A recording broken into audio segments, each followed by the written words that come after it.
Okie doke, folks. I am Nicole Bryant Lesher. I'm English faculty at College of the Redwoods and a coordinator with 3CSN.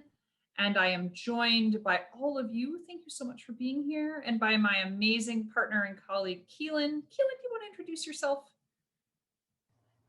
Hi, everyone. I think I know everyone here, so I'm just very, very glad to be here.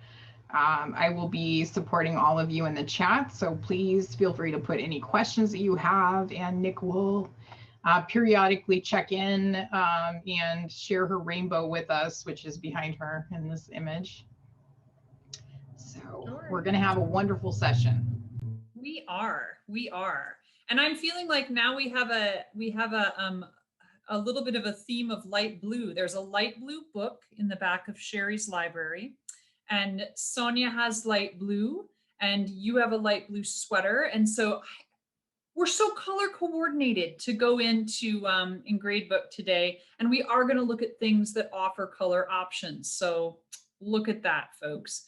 All right, so let's take a look at that Google document. Again, if you're encountering any challenges nosing around in there, please let Keelan know in the chat. She's amazing at giving technical support with her fingers of fire. So you're gonna notice, oh, and it's light blue, look at that. You're gonna notice 3 columns on the left-hand side of that table. And I'm just gonna invite you to add to those. Take a couple minutes and add your name and the college or colleges that you call home. And then to the right of where you identify yourself, there's a column that says I got. And so there's a lot of ways in which you can engage in this box, right? So I got could be an opportunity for you to reflect on something you've gained from our previous gradebook sessions if you've been coming along with us over the last few weeks. It could be something you already know about annotating in Canvas, right? Using the tools to give margin comments when students upload their work. Or it could be something you know about giving comments on student work in any way that happens, right? Including the old days when we saw students face to face and they handed stuff into us like on a piece of paper and we wrote on it. So there's lots of ways to think about what do you know, what do you already have in your knowledge repertoire about giving students feedback on the direct item they have given to you. And then to the right, what's something you need? What are some questions or challenges when you think about writing on student submissions? What are some of those questions and challenges that come up for you? Maybe resources you're thinking about, stuff you've heard about. So what do you got? What do you need? If you're feeling done with your own, I invite you to take 60 seconds and peruse all the other awesome stuff that's in this table. And while you're doing that, just thinking about, and you don't have to decide now, but just thinking about whether later you would feel okay with 3CSN sharing what you've shared here as a part of how we communicate with our network. So Keelan and I have just begun with some of our partners to start our next iteration of a communication, a larger, more comprehensive communication that we send out to the field. We do these periodically throughout the year. And we find that although we can talk about what we do, it is much more useful to have all of your words and your experiences to communicate what we do, because it's richer to hear it from participants and colleagues than to hear it from the people who are designing. So as we go through our session, if that feels solid to you, if you're like, yeah, you can use my comments here when we talk to the field, put a yes in there. And if you're like, I appreciate that, Nicole, but still no, that's awesome. Just let us know that so that we can respect your wishes either way. So that's there. Give it a think. And then I'm going to invite you to scroll down Oh my goodness. Our norms are missing. Watch out, watch out. Whoop, whoop. The norms are missing, but they'll be there in just a moment. They just got moseyed farther down in the document, but now they're back. Okie doke.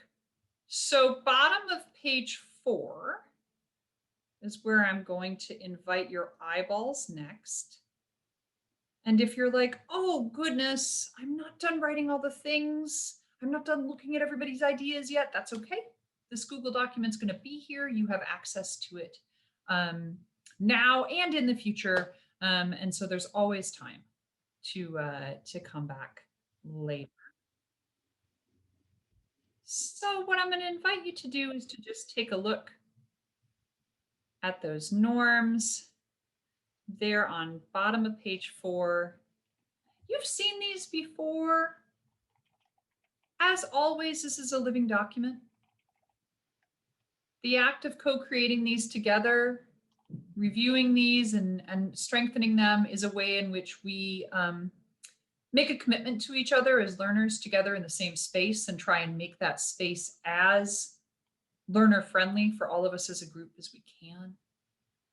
So what could we add? How could we improve these? If it feels good to add a bullet, type right on there, I think that's awesome. If it feels good to put a suggestion in the chat, that feels awesome. If these feel great as they are, a thumbs up lets us know. Whatever feels good for you is helpful. Seeing anything yet in the chat? Oh, look at that. I said it and then something popped up. Let's see. What might it be? Nothing else in the chat. I just said my cat approves. Well, you know, if your mom likes me and your cat approves, I am winning today. Winning. Today's actually a fairly special day in the year for me. Today is the day that I accidentally met my husband. He clearly wasn't my husband when I accidentally met him, but it is the day that I accidentally met him. And what a happy accident. So there we go. All right. Let us move down to page 5 and we'll start to build some knowledge. Lest I forget, those norms are always an invitation for us to come back and think about these. So as I'm moving through our remaining time together, if something surfaces for you and you're like, oh, you know, I bet this would be good to say this out loud or to codify this by having it as part of our norms. That document is always alive and we can always come back to it. So you can pop something in the chat or raise your hand and voice a suggestion and we can add those. Your eyes and your experiences really help us to continue to make those norms dynamic and reflective of our group. So as always on page 5, I do my best to try and frame what we're learning by designing backwards from places of inquiry, right? So that what we're doing is relevant within the challenges and the questions you may find for yourself. So when I was designing this session, one of the questions that I had thinking about annotation is how can I use the annotation tools in SpeedGrader to communicate specifically with my students regarding their work, right? So how do those tools work? What are the advantages of using them? Another question, how might the annotation tool be used specifically alongside other feedback tools? So first, how can I use that tool? And second, how should I think about that tool in relation to the other tools I could use, right? So kind of moving away from that idea of an all or nothing approach, right? All of one tool, nothing of another, to how do I layer these to be most advantageous to me as a grader and a designer? And always, how do students access my feedback on assignments? So if I choose to use this tool, what does that look like on the student side? What do they experience? And how can I better support them seeing that feedback when they are looking at their graded work? So we're going to pop over to Canvas. As always, here we are in my cooking show class, right? My class that isn't a real class, but that's okay. You humor me. I appreciate that. If I only had one student, just imagine how much feedback that student would get. They'd probably be totally sick of hearing from me, right? But you have the same student in your class. Again, this is that test student. Every class has a test student, which allows you to see things from a student perspective and prototype stuff. So I'm going to first show you how to get to the tool, and then I'll walk you through what you can do when you're there. So just like when you go to your gradebook, right? Think about your gradebook as sort of the main room from which you take action on student work, right? So when you get in here, you can see what students have submitted. If they've submitted something, it shows as an icon. If you've created an assignment and a student has not submitted, it shows as a dash.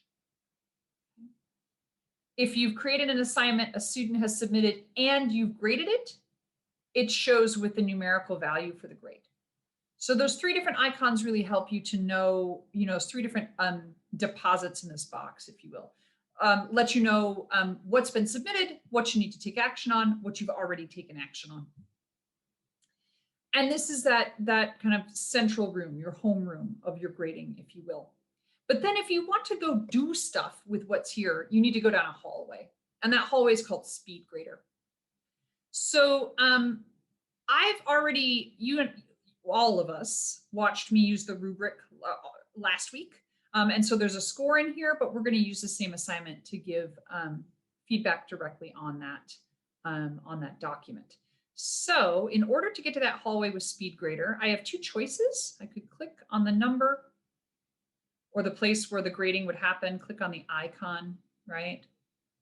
And then there's going to be an arrow to the right that opens up. Once again, as always, this is my moment to plug purchasing a $12 mouse. Doing this with your touch screen is a bummer. So if you do not own a mouse yet, it will be the cheapest thing that makes your life better, maybe for 2 weeks. So there you go. Almost as cheap as Reese's peanut butter cups, which also make one's life better. So here you go. A mouse, click on the arrow here. That'll take you to a menu that gives you a little bit more you can do, but most importantly, it gives you that door to your hallway to Speed Grader. But if you don't want to get there that way, same assignment. If you hover over it on the right 3 dots, click on the 3 dots, and it gives you a drop-down menu.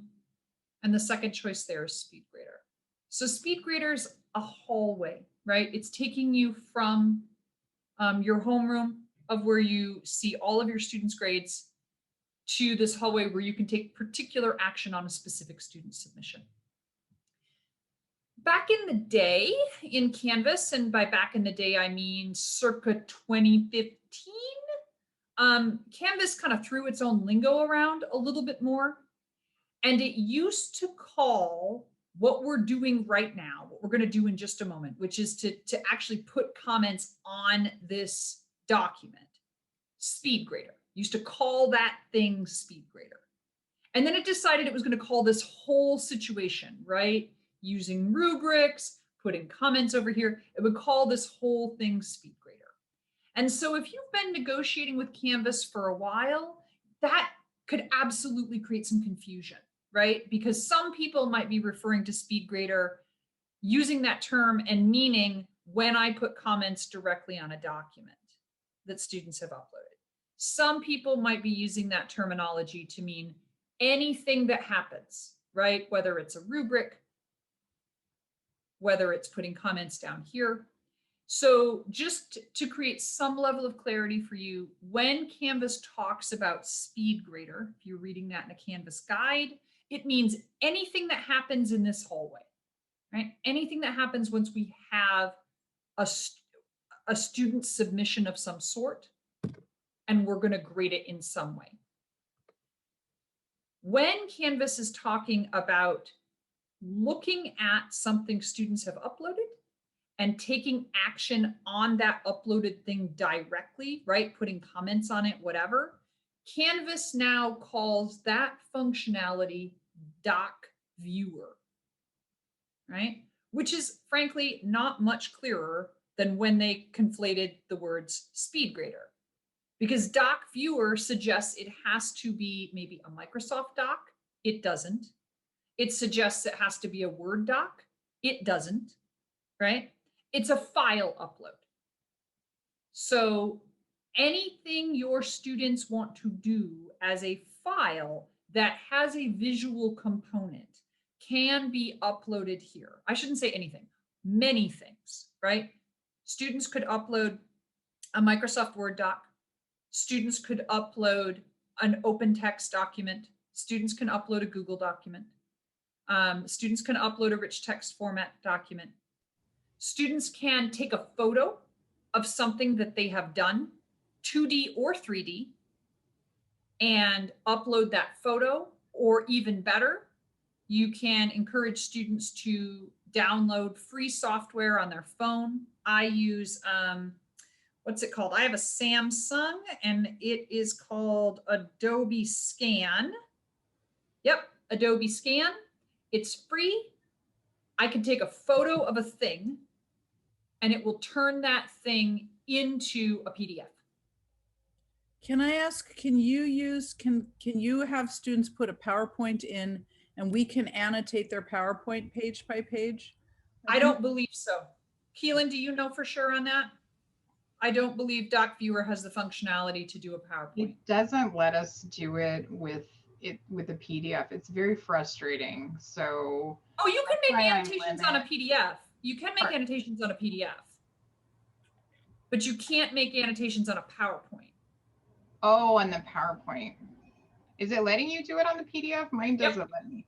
Oh. Yep.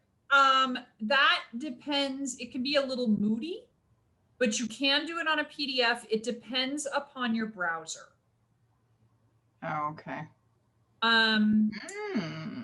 So, but what I would suggest to you, Laurel, is you could have students save their PowerPoint as a PDF rather than a PowerPoint. And then you could look at each slide and give feedback. Chrome and Firefox are the most compatible with Doc Viewer, also known as when you want to put comments directly on the thing, right? So Chrome and Firefox are most compatible. My understanding is it has something to do with a kind of frenemy relationship between Canvas and Flash and the browsers that those folks are maybe like in middle school and they don't always get along. And that can create some problems. But my personal user experience, which is pretty extensive with this tool, is that if I'm using Firefox, I'm generally fine. If I'm using Chrome, I'm generally fine for being able to navigate it. And the workaround for PowerPoints would be to have them save it as a PDF, and then you could look at it. So whatever students manage to put here, the thing, oh, one more thing, sorry, one more caveat. It is not compatible for looking at Mac documents. So if your students have a Mac and they save it as a Mac, which shows up as dot pages, no bueno, it will not, it will just show a line here that says dot pages and you can't open the document. So there are ways, and I'm happy to show you those in a minute when you create as an assignment where you can limit the type of documents that students upload. You can limit the type of files that they can upload. My personal approach is to say, I'd rather see that they are trying to upload than create a barrier that limits how they upload on the front end. I'd rather have to suss it out with them later if they upload something that isn't compatible, because at least I know they're trying. I'd rather be the person that's the bummer than if Canvas says you can't upload this and then they don't try again.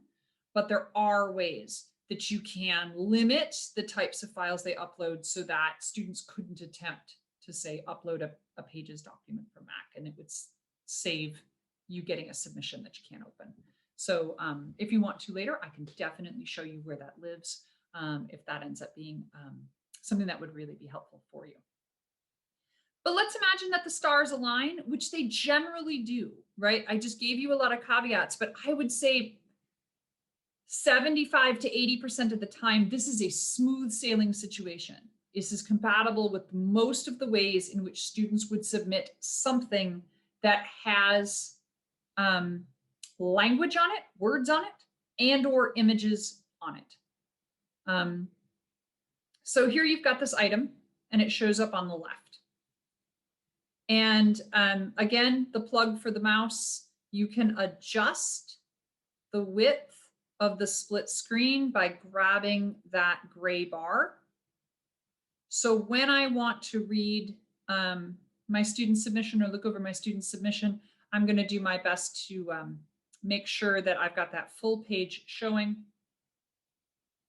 And if it's late at night or I'm far away from my computer, I can choose this zoom button right here and make that document bigger so you can see it even better.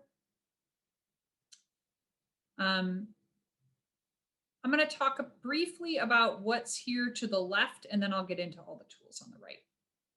So here on the left, on the far left, I can download my submission. So I can choose this and I can individually download. It'll show up at the bottom for me. I can advance my pages here. I can also just scroll down. If something seems like it's timing out, I can, update and use the little scrolly arrow, zoom larger or smaller. And then if I want to pop it out into full screen, I can do that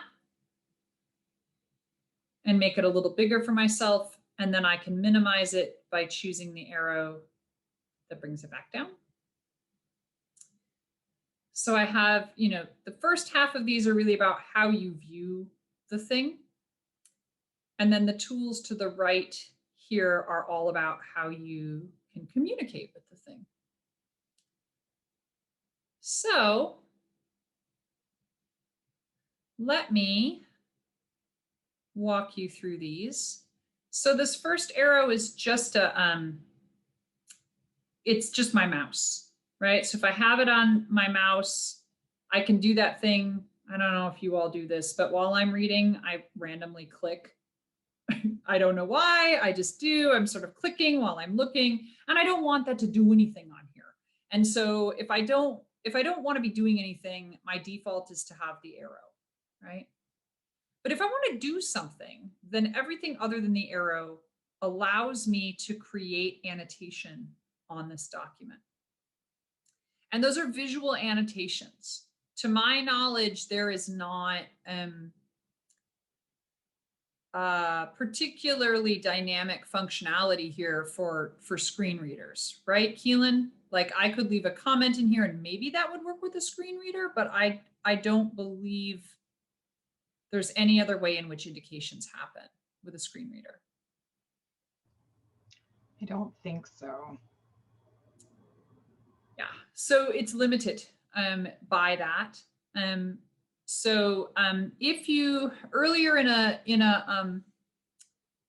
a session, I put in a plug. I encouraged that it's worthwhile early in the semester to send out an email and just ask students, how would you like feedback?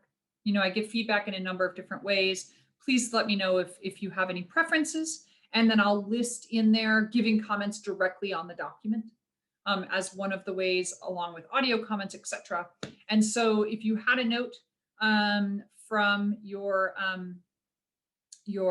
disability services and support office and or a student indicated, I'm using a screen reader, just know that some of what I'm going to show you here does not translate cleanly or clearly for those students who might want to use that assistive technology.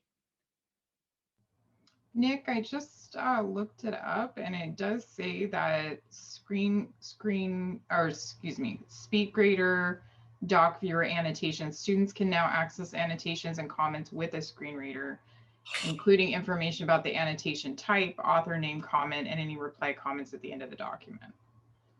Well, Canvas, look at you. How lovely. That's wonderful. So I will put this other piece here. Oh, thank you. That's wonderful. That's wonderful. Well, there's good news for the day. That's right. All right. So let's mark up this page a little bit. So the thing that looks like a hot air balloon is if you click on it, it gives you a hot air balloon. And really what that creates is a visual point somewhere within the text. So if I want to draw my reader's eye to a particular spot, right? So maybe they've made a point about shopping malls and I really want to say something about that. I can drop that little hot air balloon and then Canvas will take the hot air balloon and draw a little dotted trail and give me an opportunity to make a comment. So then whatever I want to say about that, I can put right here, like, ooh, oh, interesting. Tell me more. What made the shopping mall experience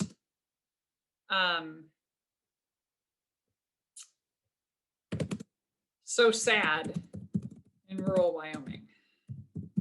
Many things made the shopping mall experience sad in rural Wyoming, but Nicole, how did you get the balloon to the side?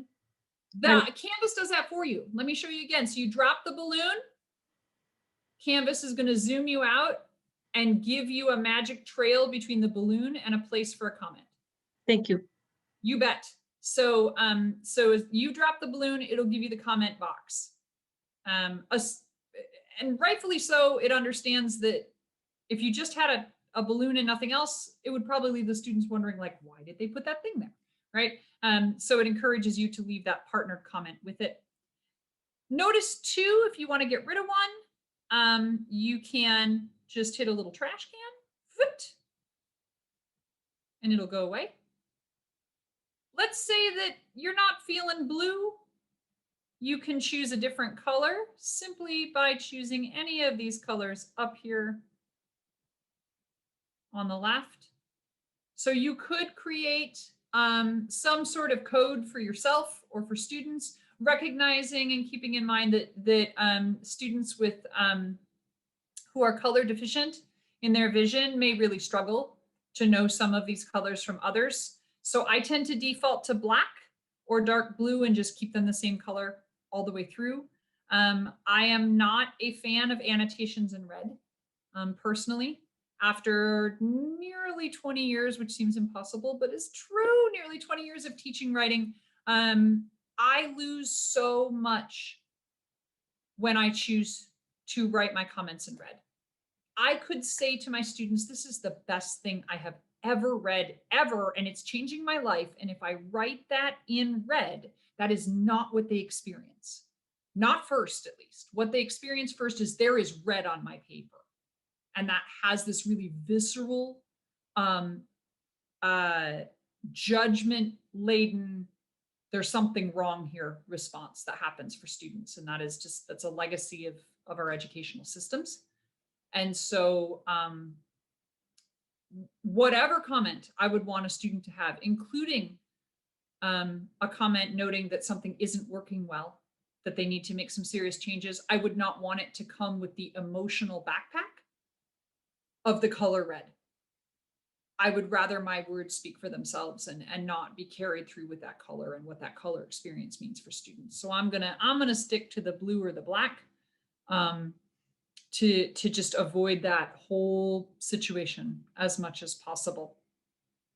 But there are folks that may have really good reasons for wanting to use that color in particular and or one of the other ones over here. And so you've got a whole variety, a whole rainbow of options. So the hot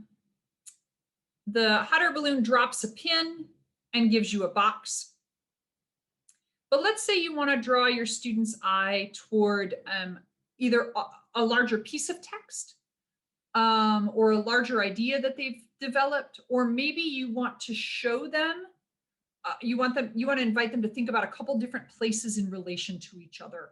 The highlight function's great for that. So it looks like a highlighter. It's next to the hot air balloon. Again, you have different choices of color. And here I do use the colors, and I also name the colors I'm using in my comments. So let me show you what I mean by that.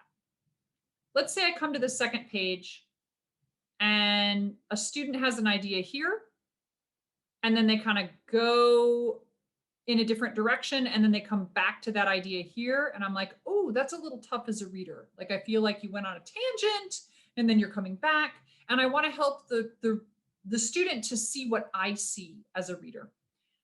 I can take that highlight function and I can highlight.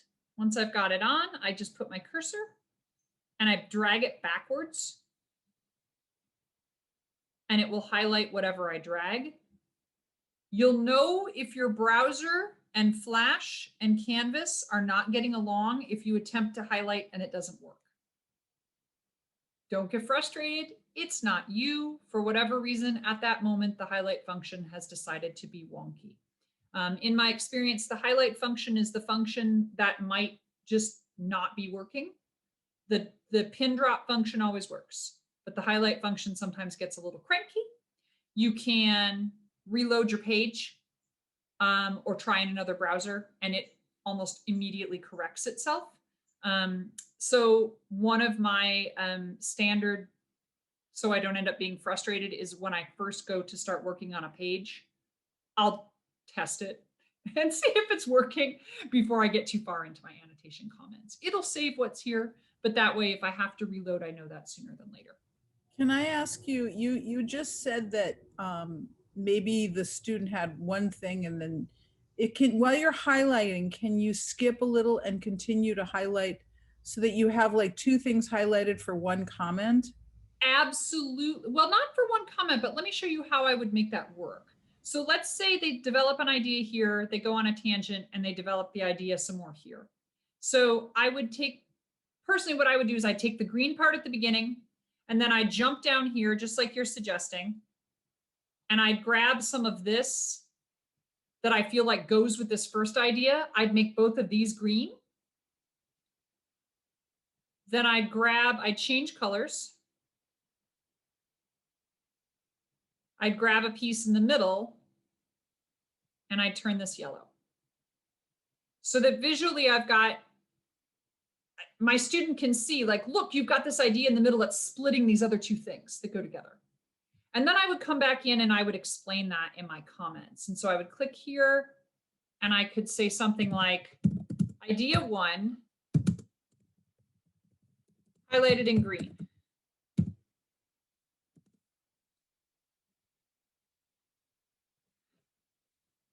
Then I would come here and I just click on it. And when I click on it, Canvas gives me this icon that says, oh, you wanna make a comment? I say, oh, yes, please. Then I come here and I say, idea two, highlighted in yellow. Then I would come down here and I would say, more of idea one, highlighted in green.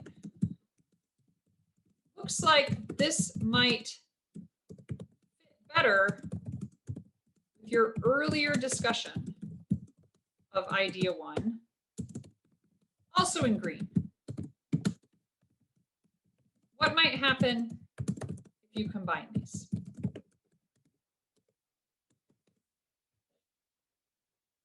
And I could do that so quickly for you because I bet you I do that 40% of my commenting on student essays, especially early in a semester, is going to have a move like this somewhere where I'm helping them to see what it looks like from another reader's perspective. And I'm using this highlight function to help do that. I could also take a paragraph. Let's say that you have really specific directions in a response that you want students to do.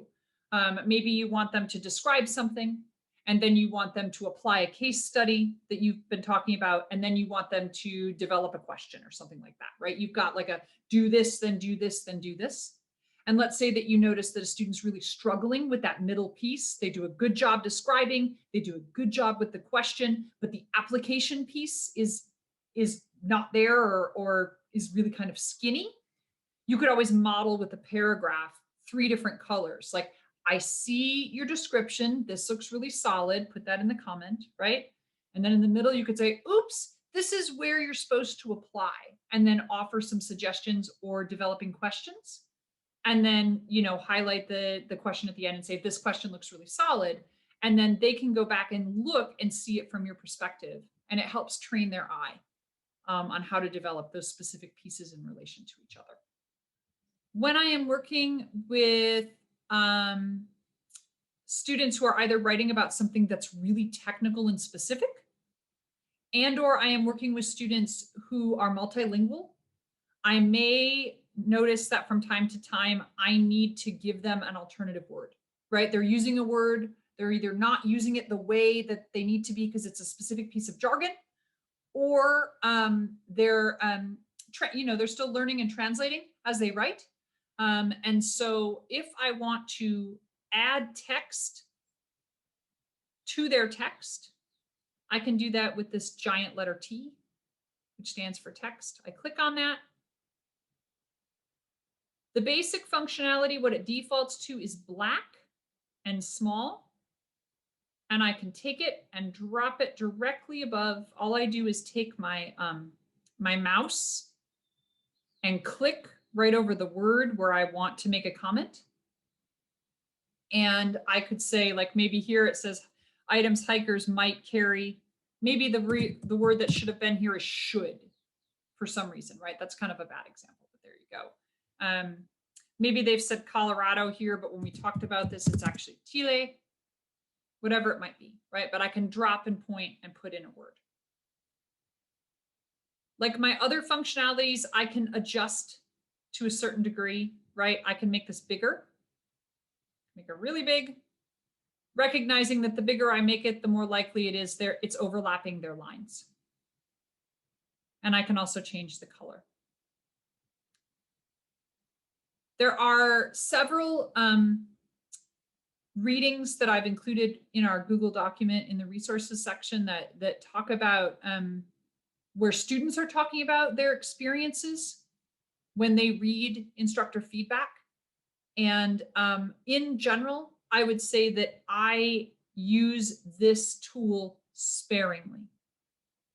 I'm really careful about how much I write next to and over student writing, because students can experience that really personally, right? Writing in whatever form it is, whether it's an essay, whether it's an explanation, an assignment, is an act of personal sharing. And so when I write over their writing, I am at some level speaking instead of them. And so I prefer personally to speak with them through the margins rather than over them on the lines. Nevertheless, there are times where it's really helpful because it draws the student's eye right there. So think about it as a tool to be used carefully, because students are typically experiencing this feedback outside of a dialogue with us, right? It's not happening synchronously. And so if there's a lot of sentences over their sentences, that can be overwhelming for them as a reader. That's the text function. Everything I just said equally applies to the strike through function, maybe even more so, right? A strike through is literally that. It's going to put a line through their writing. And so I don't know if it defaults to a color, but you can change the color functionality. Please, not red, right? If you must strike through, try a calmer color. Dark blue is a good option, or the black. And if there's a word that's making a sentence squirrely, or again, an incorrect term, you can just drag your mouse across that word or across that sentence. It will put a strike through it and then give you a comment box to the right to more fully explain. So when I use the strike through, which again is pretty sparingly, but when I do, my typical use would be in a comment over here, I would say, I eliminated this word to help the sentence sound more clear and smooth to the reader.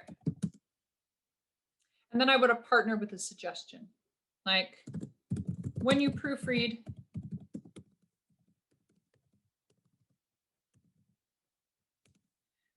read your drafts out loud to yourself or a friend to hear it. This can be helpful for catching sentences that loop on themselves, which is really typically what we're talking about, right? A place where those little words, the ofs, the that's, etc., kind of send a student's explanation in circles rather than making it really clear where they're going. And so the strike through function is there.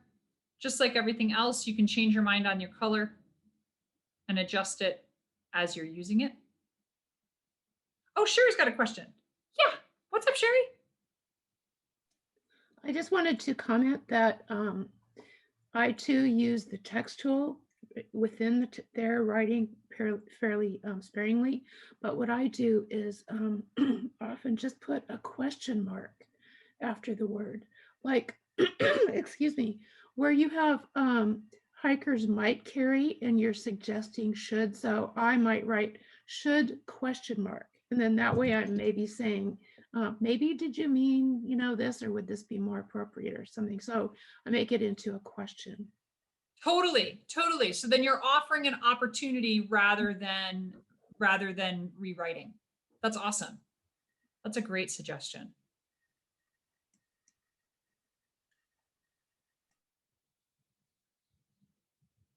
So our first two models here, we've got, you can drop a pin, gives you a comment box, you can highlight. So both of these are ways in which what you're doing in the margins on the right are interacting with something that you want them to notice, want students to notice on the text. The next two tools allow you to directly interact with the text. The next tool, I think is useful, especially if you're working with something that isn't text, right? So let's say students upload an image or they've created something and they took a photo of it and they turned it into a PDF. It's a paintbrush. It can go in a circle, right? It gives you some functionality that isn't linear. So, so you can circle a word. You can increase or decrease the width of that line. You can change the colors. Unlike the other tools, you got to tell Canvas when you're done with this one. And so you want to hit that checkbox when you're done making your image. And then it does give you this additional place to give notes as well. So if you've circled something, adding a comment on why you circled that, right? Or a question for them to think about. And if you want to, you can make them smiley faces. They always look ridiculous, but you can if you want to. So the paint function works that way. One of the functions I didn't know a lot about for a long time, and then I was like, geez, Louise, I should have been using this ages ago, is this box.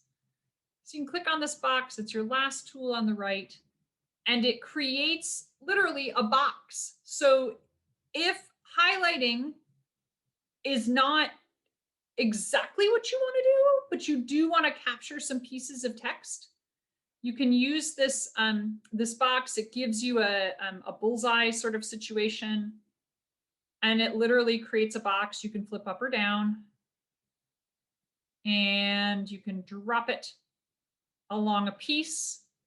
And then instead of highlighting, it just creates a perimeter. Again, you can change the color, and you can leave a comment.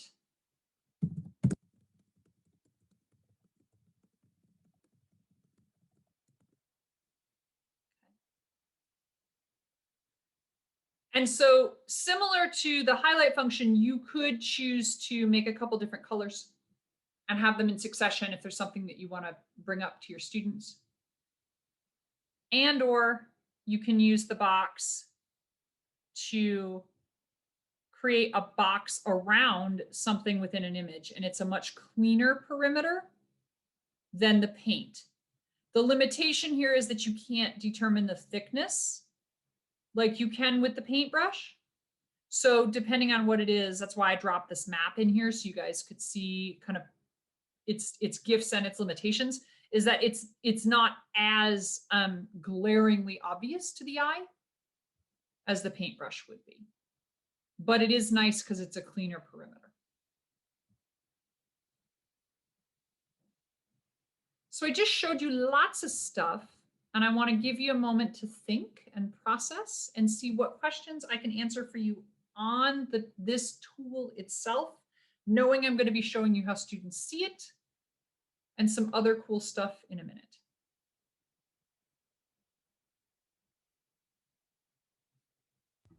I had a student today saying that they couldn't upload a PDF into a discussion. That may very well be true. So this is an assignment, right? This is where they're submitting to a Dropbox for you. Depending upon, there's a number of reasons why attachments to discussions can be challenging. It could be that you need to turn on the ability for students to attach. But if they're giving a specific file type, it could be that the file was too big for the discussion. There's some limitations on file size for student attachments that can be really challenging. So that could be the reason why it didn't attach to the discussion.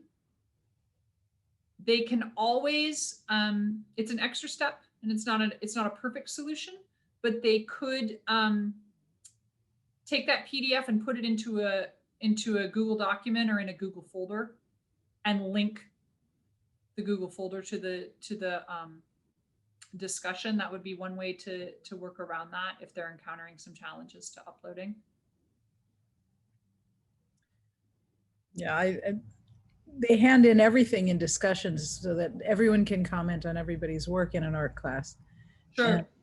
And so it's been JPEGs, it's been a lot of things, but today it was like 3 students can't upload a PDF, can't upload a PDF, can't upload a PDF. There are real, and we can take a look at it. Laurel, it's not a rabbit hole. It just takes a number of screens, and it's a bit more personally supportive. So I'd want to do it in an individual session. Right. But there's a way for you to go in and look at your own total file storage, and it will help you to see what's happening for students, because instructors and students have the same amount of file storage when it comes to of what they can have in a repository in Canvas when it's attached. And especially if students have been uploading videos or images, JPEGs, that file storage can get skinny fast. And so it may be that those students have met their quota, that they're literally at their limitation. It takes a lot longer for attaching Word documents, right? Word processing documents to hit that quota, but image files, you get to that limit much faster, or multimedia files. And so it may be that those students have hit their limit and they don't even know. And so if you email me, I can walk you through that. And then your local DE person can also show you that and check your file storage, help you get some, probably has a guide for students on how they can check their file storage and eliminate those old files. Because if they've attached it, it's literally still staying with them in Canvas. It doesn't go away unless they eliminate it. And so they would just need to clear some space, most likely. Thanks. You bet. It's not a perfect answer. It's kind of like, oh, geez, here's this hidden thing that's creating barriers. But there is a way to find it. And I'd be happy to help support you to do a bit more troubleshooting on that between now and next week. Anything else on this stuffs before I show you other stuffs? I don't see anything in the chat. Okily dokily. So I'm going to move us into a little bit of kind of thinking about the theoretical a little, and then I'm going to show you how students see all this. So on page 7, as always, I've put a bunch of resources here for you. And on the theory side, I think every week the theory is useful because it creates relevance and frame for thinking about why we're doing what we're doing. But I feel particularly attached to that with this session because annotating on student essays, student writing, student submissions, whatever they might be, that annotating in the margins can be a really challenging place for instructors. It is incredibly time consuming. It can feel like you're doing a lot of commenting and students don't seem to see it at all. And that's true when you write directly on your on their paper and hand it to them physically in the real world, and when you submit online, right? That's not simply a function of Canvas. So there is an art and a science to thinking about how and when to use comments directly on a submission. And my invitation for thinking about that, definitely do some reading over here. But what I find useful is to show you an example.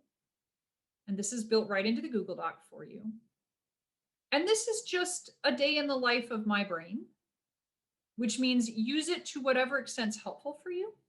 But I would invite you to think about, as you're now learning all of these Canvas tools, right? You know how to give audio comments, you know how to give video comments, you know how to put comments in the end at the box, you know how to use a rubric, right? You've got all these different features that you can use. It's a great time to start to make a feedback plan for yourself. And that feedback plan has 2 purposes. Purpose number 1, you're really thinking about what tools for feedback you're going to use, when and why. And thing number 2, you're making a general plan for yourself before you start grading of how you're going to grade. And that might sound ridiculous. It's like, how am I going to grade? Well, I'm going to sit in this chair until I'm nearly dead going through these assignments, right? But what I mean is to really think about, like, when do you comment? In your process of grading, when do you comment? How do you take notes? Is there a way to make that process less grueling for you, more equitable in how you give feedback to all students? There's just there's ways we can be intentional with our design before we start that can really pay off down the road. Can you zoom in a little bit, please? I sure can. Let me make this bigger. One moment. How's that? Actually, then I can't see the full thing. So let's try 130%. Perfect. Is that better, y'all? Thank you. Okay. So this is just mine. Again, I'm not suggesting this is going to work for everyone, but making a thing like this is really useful. And so here's how I do mine.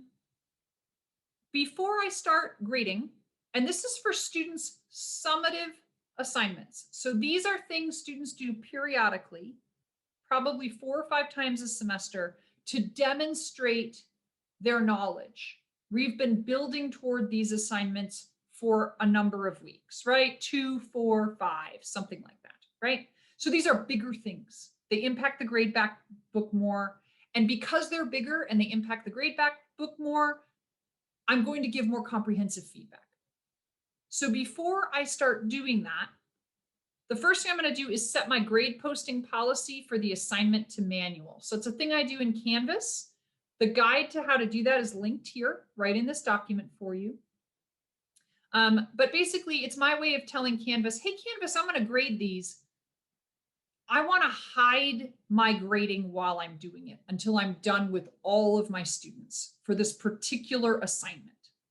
So you can tell Canvas in the gradebook, right? You can say, dear Canvas, while I am grading this particular assignment, whatever it is, right?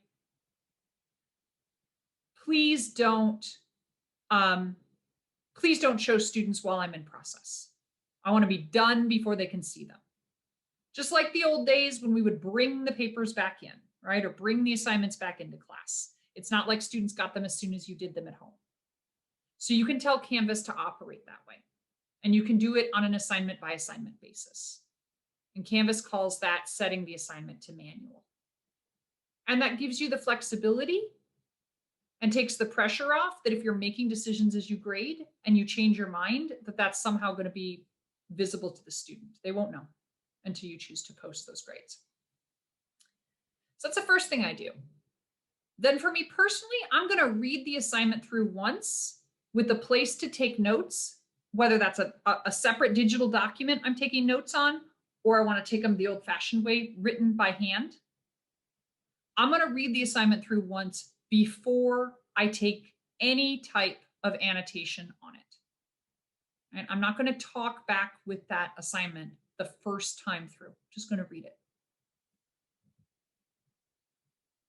Then I'm going to look over my notes that I've made, and I'm going to complete the rubric. So I'm still not annotating on that thing. And there's a really good reason to do this, right? And it's about saving you some time and changing the impact for students. So if I could endorse anything, this would be what I'd endorse, is read it through once, make your notes, look over your notes, complete your rubric. After I've completed the rubric, I'm going to review my notes and decide which specific places. And for me, I limit myself to no more than 5.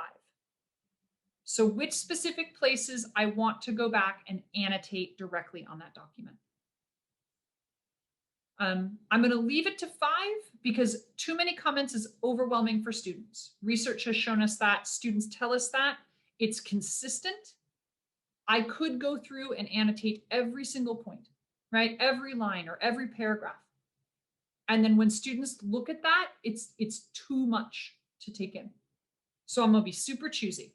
I'm going to fill that rubric out first. I'm going to have those notes that I've made to draw on. And then I'm going to make some very careful decisions about which specific places I want to annotate. I'm going to go back in and annotate those. When I make my annotations, I'm going to try as best I can to form those annotations into an observation, right? What I see, and a suggestion, right? I notice you're doing this. I suggest this, or a next step piece of feedback. So that I'm helping the student to see what I see. And then I'm encouraging them what to do with my observation, right? I notice this, I suggest this. So I read through first once, make some notes to myself, complete the rubric, add those 5 or less annotated comments. And then I'm going to create a brief 1 to 2 minute audio or 5 to 6 sentence in that overall comments box, overall comment. So I am absolutely intending for these things to work with each other. The rubric does the point-by-point analysis. The annotated comments are specific places I want my students to dial in and see and get my suggestions really specifically. And then my overall comment is where I get to make that connection with them. If it's audio, they get to hear my voice, right? If it's typed, I'm really giving comprehensive overall feedback there. In that 1 to 2 minute comment or those 5 to 6 sentences, I'm going to start by noticing and appreciating. And that doesn't mean I have to say everything's great, but I'm going to start by noticing their work and appreciating, right? So I could notice their focus. That doesn't mean that they did the assignment correctly, but I can notice what they focused on, right? Or I can notice where they seem to show some expertise in something. Or I can notice where their interest or their passion is. They may still have written a paper that is all over the place and a bit confusing to follow, but I can notice their passion. They took the time to write it. I can take the time to be in that space to notice and appreciate first. After that, I can notice and bring forth some places to strengthen or connect. I might reference the rubric and say, I put some specific feedback in the rubric for you, or the rubric's going to direct you, depending on how I've built that rubric. If there's suggestions built into that rubric, I can say the rubric's going to give you some suggestions on how to strengthen your analysis, right? Because I'm using that to supplement having to give a really long piece of feedback overall, right? I'm using that rubric to help there. So I can reference it. I can reference my annotations. I can say, hey, don't forget to open this document all the way up. I've got a couple comments in the margins for you. I'm not going to restate those things because they're in there for that student. But I might reference if they're here. I might make an offer to meet to discuss further. Some things just need a chance to dialogue with somebody, right? It would take me 2 hours to try and give feedback on that whole thing. And that's not going to be helpful necessarily. So after I've done the rubric and a few annotated comments, I might reference those things that I've done and say, you know what, I think this is going to be more helpful if we conference. When can you meet? I'd love to meet with you. I'm going to send you an email. Please respond to that. Other things I often do in those overall comments, I norm places that are challenging, right? If a student's struggling and it's really common, I'll say, oh yeah, you're struggling with this, but you know what? You're right where you should be. This is really hard. And this is a normal thing for folks to struggle with here. Here's how to strengthen. I might highlight any existing course material that's of use. So if I'm making a suggestion, I might say, go back and look at module B. Right? We really talk about this in depth in my video here. So again, I'm not going to retell, I'm not going to reteach when I give this feedback. I'm going to go invite them to go back to that thing in the class. It's one of the beauties of online teaching, right? If we were in class and they missed that day of class, I might have to re-say that thing. But in here, I don't have to re-say it. I can just say, go, let's go back. Let's look at this. That's going to be helpful for you. It's right there. If I made my notes digitally while I was reading and there's something that I really want to share with them, I can just copy and paste that in from the notes I made. If I've been teaching this class for a while, when I make those digital notes, I always save them. And so if I've made notes from previous semesters, I'm going to open those up and remind myself, what did students struggle with last semester? You know, what were some of the notes I took? And then those might be of use when I come to give feedback again. So I'm going to read it. I'm going to make some notes to myself. I'm going to complete the rubric. If I choose to annotate, I'm going to annotate 5 or less times. I'm going to create some brief overall feedback at the end where I'm noticing and I'm suggesting, and I'm also referencing those other ways in which I've given them feedback. And then I'm finally going to put a score in. The rubric might have done that for me automatically. Depends on how you've got your scoring set up. But if not, I'm going to add that score and I'm going to submit. And I'm going to know that I can come back, because since my first step was to set that grading policy to manual, I just did all that work, but my student doesn't immediately see it. So that takes the pressure off of me. If this is student 1, it is completely possible I may be in a different mindset by the time I get to student 12 than student 1, right? And student 1, I might look at student 1 and go like, wow, this student's really struggling. And by students 12, I'm like, you know what? I didn't explain this assignment very well, because they are consistently struggling on this. And that's going to change how I want to grade. So by setting that to manual, I can change my mind. I can be reflective of the context and the situation I see as it develops for me as a grader, in a way that I couldn't be if that was, happening in real time and students were getting that feedback in real time. Did you already show us about setting things to manual? Because I don't remember. You've mentioned it a couple, 3 times. I didn't model it. I've linked how to do it here. I didn't model it. So it's in here. And if we have time, I'll model it. But I would rather give that to you as an additional resource. We can make time for that if we got it. But yep, it's connected right here for you on how to do that. It's a Canvas guide. So right on that blue link that was just, Yep. Okay, right there. Yep. If you click right on that, it'll open it up, and then it'll walk you through how to do that. It gives you the visual kind of play-by-play how to go in and set those up, and then give some explanation of how to do those.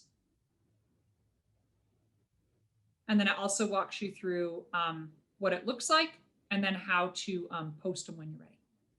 Totally. Thank you. You bet.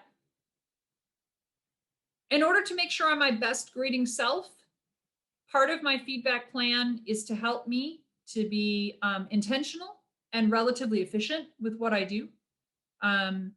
But part of my feedback plan is to make sure that I'm a good grader for my 20th person, just like I'm a good grader for my second. And that's going to require me to take breaks and to do a bit of reflecting as I go. And again, this is not every single assignment I do, but these are the big things, right? These are the things that are going to take me longer. These are things that students are submitting every 3 or 4 weeks. In my life, that means it's a 2-week commitment for me to grade these per class. So that's, happening. Sometimes those are happening at the same time. It's a whole, we English teachers do it. It's just how it rolls. If you're in a writing heavy program, English is not the only writing heavy program. There are a few of us, and we know what it is, right? It's just how it goes. But to make sure I'm my best self, about after each 5 graded essays, I'm going to stop for a minute. And I'm just going to, on that note sheet where I'm making notes about my individual students, is a great place to do it. I'm just going to note any trends I'm seeing in student successes and struggles. I'm going to note any trends in places of the assignment disconnect, right? So if I see students consistently struggling with this, I'm going to make a note, and then I'm going to go back and check that assignment and see, is there a clearer way I could say this? Is there something about the way I've set this up that's creating a barrier that I can make better? And then I'm going to do some things for myself. I'm going to check in with my body and my state of mind and just think about, like, who am I as a person right now as I grade? Am I tense? Am I frustrated? Am I hungry? I'm not a nice person when I'm hungry. Am I feeling overwhelmed or behind? How might my feelings personally be impacting how I'm giving feedback right now? Do I need a break? Do I need a change? I'm going to check in with my environment.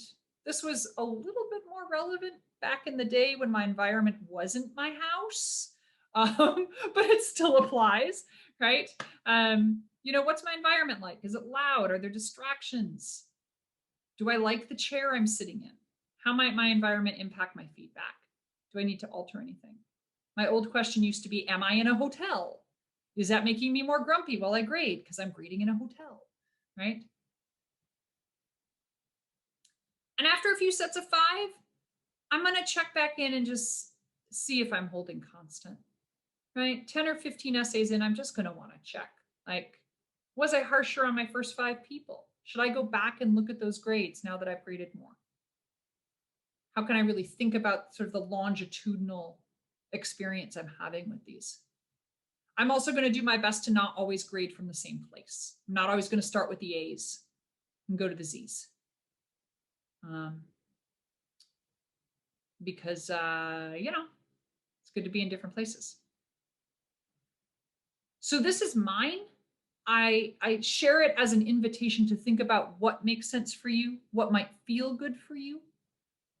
But this has saved my bacon over the years, to have an intentional way in which I do what I do, and to have some stop gaps in to check, to make sure that how I'm doing it feels good for me and feels fairly consistent with students, has been really useful. And frankly, the digital environment makes this easier. If I were writing those comments in pencil, which is what I used to do, you got to go erase all that stuff manually if you change your mind. So there are some benefits to the digital environment for this. Down here beneath, consider it part of your swag bag that's useful if it's useful and not if it's not. I've created a place where you can do some of your own designing. If you were in our collaboration session last week, then you might have seen Keelan and I model this, but if not, get ready. When you click on this document on your own Google Doc, right, when you're on your own on your screen, and you click on this, and you go to open it, let me show you. You're going to get stopped by this place that says, wait a minute, would you like your own copy of this document? And if you say yes, it's because I set it up that way for you. Surprise, you can take a Google document and have it create a separate copy for every user when they click on it. And if you're like, wait, how did you do that? No worries. That's built in with screenshots on the second and third pages of that for you.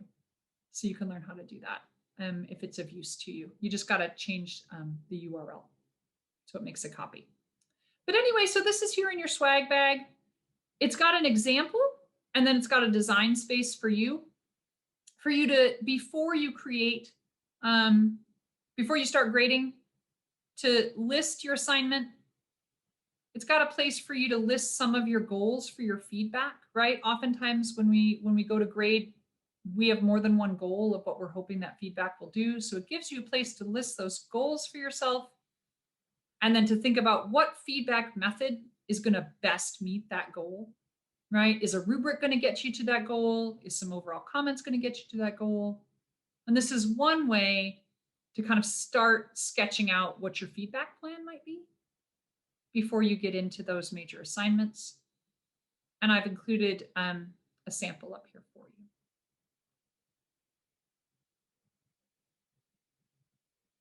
So just some tools, things to help you as you start thinking about layering in different ways of using those feedback tools within Canvas. And then lots of stuff to help you here on page 7. Lots of guides on the left over here. Not all of them are related to writing in English, right? They'll say responding to student writing. That doesn't always default to meaning in an English class. I'm particularly fond of the Sweetland Center's writing guide for giving ESL, ELL feedback. I think it's a pretty solid guide.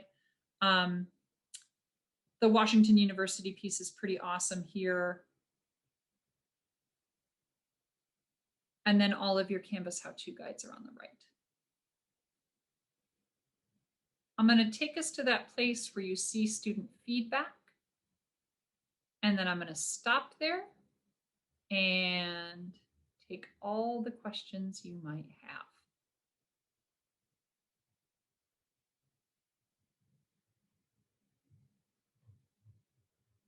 All righty, Keelan, bring them on. Okay. One moment. Okay, no worries. Okay. Kieran, did you want to share your question? Sure. It's more a comment, and just to say that the pointers are really helpful. I really like this, just having it, just having something to refer back to. And I'm certain that you're already doing this, but it's important to add, I think, to use positive, non-punitive language, which is something that I've had to work on to avoid words like bad or poor or lack or don't. I gave an example in the chat, which is giving feedback along the lines of breaking the assignment into multiple paragraphs will help you better structure your thoughts and ideas and will really elevate your writing. Sounds very different than the lack of paragraphs makes this confusing and difficult to understand. Absolutely. Absolutely. Yep. Either that asset-based, right? Like working from what do you want to see rather than what isn't here, and or you know, as you're modeling with your comment, discussing how that change or how that suggestion or revision is going to be helpful for a reader, right? Kind of having that invitation of like, from a reader's perspective, this is really helpful for readers. Or as a reader, this piece was a little confusing for me here. How might you, right? And just opening up those suggestions. Absolutely. Thank you so much. Yes, and more questions, more comments. We had one question. Lucy asked a question about grading question by question in SpeedGrader. On paper exams with essay questions, I've always graded one question at a time. Any idea on how to do that electronically without flipping out every time? That was very animated. And we totally get that. I do have a resource, so I don't know if I should share my screen and just show where that is located, Totally. or if you want to show it. Go ahead and do that, and then we can come back here to look at what students see in a second. You bet. Cool. Okay. So basically, it looks like this is where it's located. So you go to speed grader. So you go to the assignment, you go to the speed grader, you go to options, and then to enable question grading. Okay, then you're going to select the grade by question feature. So you have to check this off. And then it's going to show this number bar, and you're going to select each one. That's within a quiz, right? Yeah, within a quiz. Yep. Yep. So that should. So that way you don't have to click and click and click and click. Yeah, because she said, yeah. Exactly. So that Lucy does not have to lose her marbles. Lucy will be very happy. Oh man, Lucy's already speaking about herself in third person though, so we're on the edge. We got to bring her back. We got to bring her back. If you want to pop that, Keelan, into the, if you I already can't, did. oh, you're so awesome. I already did. And I also created a space for the wonderful resources that you all are sharing. And so I'm putting that at the very bottom of this document so that you have them to look at your leisure. Not your leisure, which is well, at your second last leisure name. with a leisure right now. And I'm only a leisure because I accidentally met my husband. I know, it's all wrapping back together. That's right. All right. So you know, you may have heard me say this a time or two before. Gosh, isn't it hard for students to see their graded feedback? When you give those annotated comments, we're going to double down on how hard that is, right? It doesn't get an icon over here on the right, as if the icons were clear anyway, which they're not, but at least there's an icon to say, hey, you have a rubric, or geez, I put some comments. Zip and zilch for when you put those comments on the essay or the document themselves. So what students have to do is they have to click on the thing, they have to click on the assignment, and they're still not there. They click on the assignment and they have this teeny, imagine looking at this on your phone. And this is a moment to be so thankful for those of us that have desktops and laptops. Students who are working on a Chromebook or a phone, this is teenier than teeny. Over here on the right is this little, I know, Sherry just did it, this little tiny. It says view feedback. If you click on that, it creates a pop-up. This is it, folks. And then they scroll down and they can see your feedback. And if you're like, that's horrible, you're right. What they can do is they can zoom it and they can expand this window a little. Whoop. And then I think they can blow it out like this. They can. So they can use this arrow function to do this. So if my plugs in earlier sessions to make a video to show students how to see their stuff was not convincing enough yet, I hope today is, because this is wonky for them to see, right? As always, in your Google document, Nicole's guide for students to help them access grades and feedback includes how to click on the view feedback to see annotated comments. But a video I think is particularly helpful for this functionality. I believe,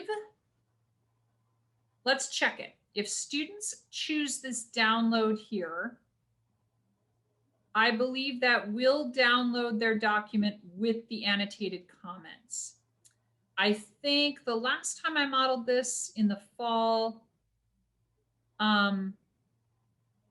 there's something about me having my screen open and showing you that's creating a, that's making it not show up here, but I believe that functionality does work. So if they push this arrow here, they can download it. It downloads as a PDF and they can see your comments on it. Does that sound right, Keelan, that this is the right button for that? Yeah. So at least then they don't have to use this horrendous pop-up situation. It looks like you did successfully download annotated example.pdf. Oh, that's the title of the doc from earlier. That I should retitle it, shouldn't I? That makes it really confusing. Let me see. Let's try it one more time. Let's see if Yeah, it but happens. you handed it in, it's a .doc, and the one that's downloaded is a PDF. Oh, bummer. Okay, let's see. It's going somewhere, but it's not showing up right here. And I wonder if it's because I'm in student view. Let's see. Student view. No, that is the button though. That is how they download it. So I'm not sure why it's not showing it to me here. Probably as soon as we're not all together, it'll pop up 8 times for me. But that is the button students can push. I believe you can also, let me look at this thing right here. Just give me 1 second.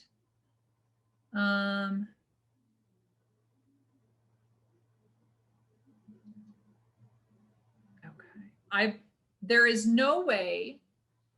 So, whoa, sunshine, there we go.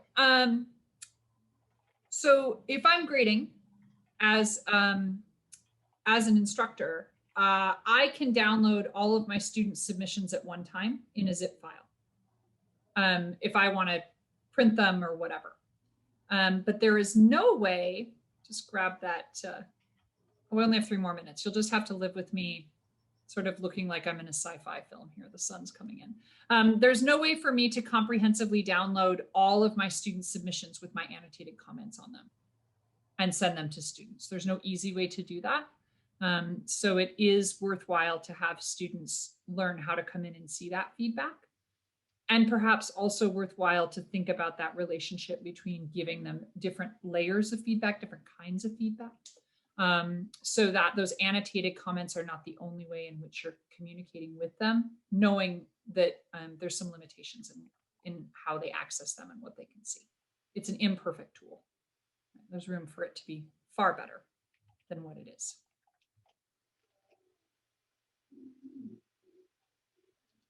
We've got a couple minutes left before it's time for you to have a couple of questions left. Okay, well, while those questions are happening, I'm just gonna like Vanna White this page 10 here and invite you to start just doing a little bit of thinking, even if you're not writing yet, about what you got from this session and what you need.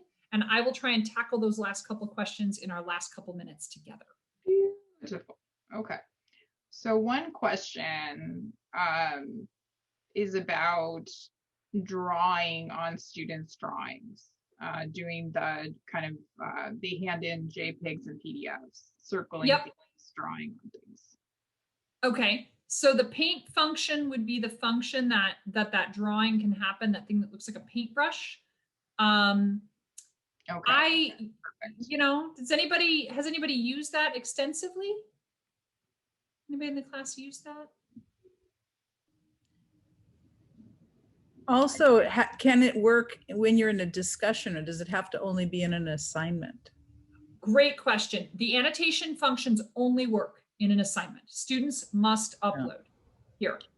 It's not a tool that is available within the discussions. Rubrics can be attached to discussions. The comment functions can be attached to discussions. But assignments are the place in which Doc, Viewer, and all of those tools exist. Great. Because my entire course is built around graded discussions. So it'd be a way to think about, making students handing in things twice. Because that's the way an art class is there's always critique with large groups of people, and then the instructor adds additional. So well, there's a way, if you the workaround, I think, if you don't mind my just interjecting, Nick. The workaround would probably be to download and then re-upload those documents, right? So you could. Yep, students would have to download them, and well, the faculty could download them, right? And then you could annotate them with your own tools. Yes, yes. Or students would submit in two places. So they'd submit for the critique with each other in a discussion forum, and then they'd upload to you if you wanted to use those annotation tools. Mm-hmm. Okay.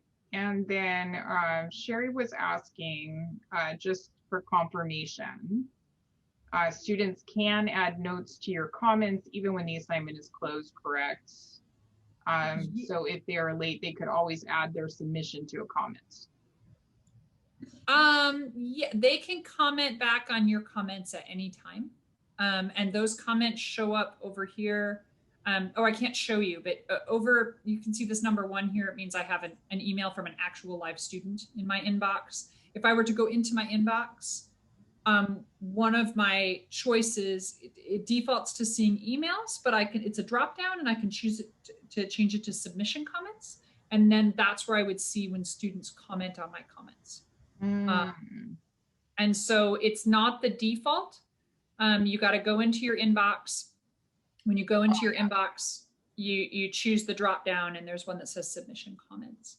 And so my typical MO, I got a sticky note on my desk that says check submission comments, because when I go in to check for emails, I just remind myself, oops, let me check for submission comments too, because that's one way in which students will dialogue with instructors. It's if you've got your notifications set up, it will let you know in your notifications that you have those, but my sticky note is what reminds me, honestly. Well, it's nice to have them all in one place. Totally. Because I do get email that tells me, but I don't always trust that. So I do like that it's there and that I did not know about that. So that's very exciting. Okay, and then Lucy, was your question about can you tell if students have read the notes? Was that answered? I think, did you get that from the? I think I'll find out for real when the class actually opens up. Yes. Yeah. Well, I can nag them. Yeah, you can see because it tells you if they looked. So if you go into SpeedGrader, there's a space like that shows you when they viewed. The other thing that I think works really well is kind of a carryover from the old days, right? When we saw students is to build a follow-up assignment where students have to process your feedback and then make a plan for themselves, right? Based on your feedback, what's next for them, which really helps bridge them towards continuing their learning, right? And so then they're getting credit, like they've done whatever the assignment is that you're asking them to do, and then their next assignment is literally giving them time and space to process what you said, and then to make a plan for themselves. Hi, Sherry, I'm waving and my hands don't work anymore because I'm in the sun. Thanks for being here. So that works really well too. Lucy, I'd call it a feedback analysis assignment. And if you email me, I can send you some drafts of stuff that I do, and then you can, whatever, take them, change them, turn them into paper airplanes, whatever might be useful. But that works. I find that really helps create that loop so that they go check out that feedback. Virtual paper airplanes. That's right. That's right. Colleagues, I have to be fairly speedy today. I am technically supposed to be in another meeting already, but let my parting sort of sci-fi looking outline to you be a way to say, come next week to peer feedback. Peer review is such a wonderful session. We model it. We learned so many ways in which we could utilize peer review as another way in which students get feedback in our classes that does not require us to give it, because they're giving it to each other. And we learn from each other so well and in such powerful ways that don't happen in a student-teacher relationship. And it's our last week together. So in the Gradebook series, so we, that in itself is a party. So bake yourself a cake. I'll bake myself a cake. We can come to peer review together, same time, same place. Will we be wearing hats? What's that? Will we be wearing hats? That's We might be wearing hats. You just never know.